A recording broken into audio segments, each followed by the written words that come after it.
헌법재판소 마비 직전 재판관들이 살렸다. 이 말이 여러분 무슨 말일까요? 저는 여러분 대한민국의 헌정이 마비될 뻔 봤다. 저는 그렇게 생각을 하니까 섬뜩섬뜩합니다. 무슨 얘기냐고요?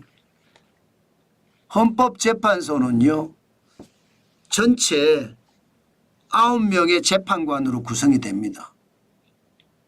그중에 7명이 있어야 사건의 심리가 되거든요.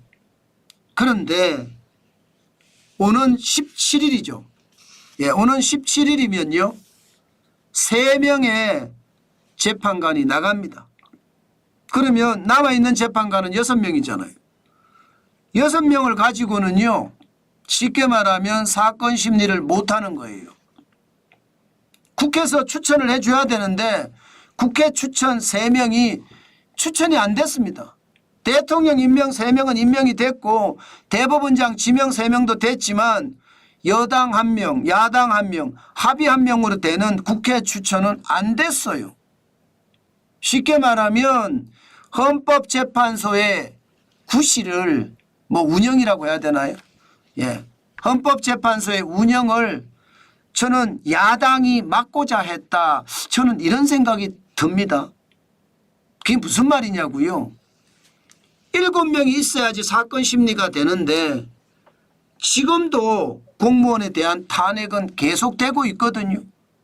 당장 방송통신위원회 이진숙 위원장에 대한 탄핵 지금 수행이 되고 있는 중입니다. 그런데 7명이 돼야지 사건 심리가 된다 그러면 안 되면 앞으로 계속 안 된다는 이야기잖아요. 국회에서는 계속 추천을 안 할 거고. 그러면 헌법재판소의 기능이 어떻게 되겠습니까? 마비되죠. 헌정사상 최초로 헌법재판소가 마비되는 초유의 사태가 벌어질 뻔 봤습니다. 그런데 역시 대한민국은 살아있습니다. 왜 제가 살아있다고 생각을 하나 하면요. 정치 꼼수보다 대한민국이 위에 있었고 대한민국 국민이 더 위에 있었습니다. 헌법재판관들이 그렇게 판단을 했다는 거예요. 무슨 얘기냐고요. 바로 이거 헌법재판소법 23조 1항 이거 뜯어고쳤습니다. 뜯어고쳤다기보다는요. 예, 이 조항을 잠시 정지시켰어요. 헌법재판관 7명 이상의 출석으로 사건을 심리한다는 이건 말입니다. 예, 이진숙 방송통신위원회 위원장이 가처분 신청을 했거든요. 이 효력을 정지해달라는 가처분 신청 말입니다. 그런데 헌법재판관 9명이 지금은 9명이니까 9명 전원 일치 의견으로 효력 정지 가처분 신청을 인용을 했습니다. 그러니까 7명이 아니어도 이제 할 수 있다는 뜻이에요. 저는 여기에서 진짜 섬뜩한 얘기보다는 진한 감동 이런 걸 느꼈어요. 사실 재판관 중에는요 9명이잖아요.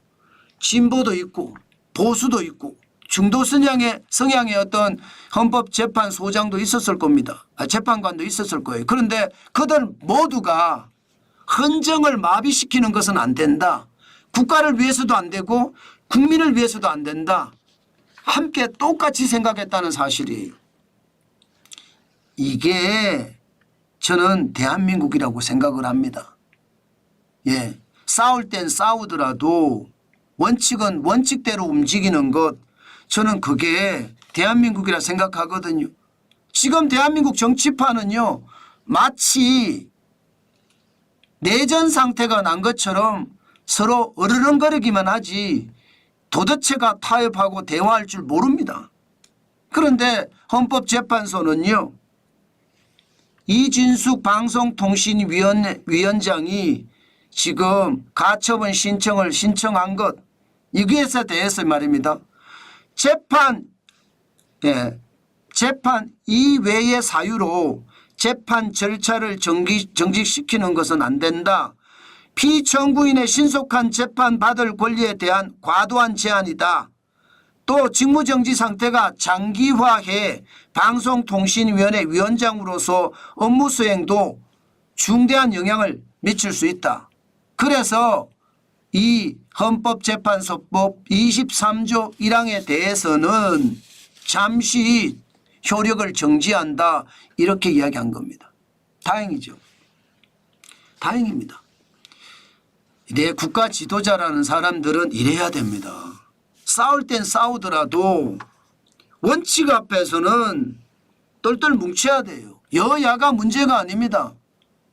아니 6.25 전쟁까지 치렀잖아요 우리는요. 그러면 남한 땅 내에서는 못할 게 뭡니까? 대한민국 내에서 못할 게 뭐냐고요. 도대체가 왜 자기 권력만 추구하는지 도대체 알지를 못하겠어요. 저는 헌법재판소를 본받았으면 좋겠습니다. 원칙대로. 그 원칙은 누구에게나 똑같이 적용된다는 그 원칙 말입니다. 진보도 보수도 중도도 원칙대로 판단했다는 거. 저는 이게 헌정사상 최초로 헌법재판소가 마비되는 걸 막았다 이렇게 생각합니다. 결국 말입니다. 앞으로 이진숙 방송통신위원회 탄핵과 관련해서는 앞으로 계속 심리를 한다는 이야기고 윤석열 대통령 탄핵 청문회 관련 권한쟁의 심판도 아마 앞으로 할 거라고 예상을 합니다. 사형제 폐지도 계속 일어나고요. 조력 존엄사 허용에 대해서도 지금 헌법재판소의 판단은 앞으로 계속 일어날 거다 이렇게 생각을 합니다. 결국 말입니다. 현명한 국민이 나라의 마비를 막았다. 저는 그렇게 생각을 하거든요. 그 정도로 말입니다. 국민이 현명해지면 권력자들도 결국은 국민 앞에 굴복을 한다. 저는 그런 교훈을 이번에 확실히 얻었습니다. 그만큼 말입니다. 여러분 절대로 묻지마 지지 이제 그만하시죠. 맹목적 지지 이제 그만하시자고요. 대한민국이 진정 망하길 바라십니까? 대한민국이 안 망하길 바란다면 합리적인 지지, 객관적인 지지, 대한민국이나 대한민국 국민을 더 부강하게 만들고 더 안전하게 만드는 그런 정책과 비전을 보고 지지하는 것. 그게 여가 됐든 야가 됐든 언제든 그렇게 할 수 있는 것. 그게 선진국 국민인 겁니다.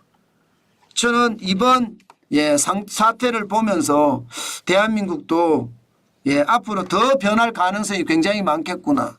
우리가 합리적인 지지만 하면요. 대한민국은 바뀝니다. 그들의 알량한 권력으로 세상을 휘둘지 못합니다.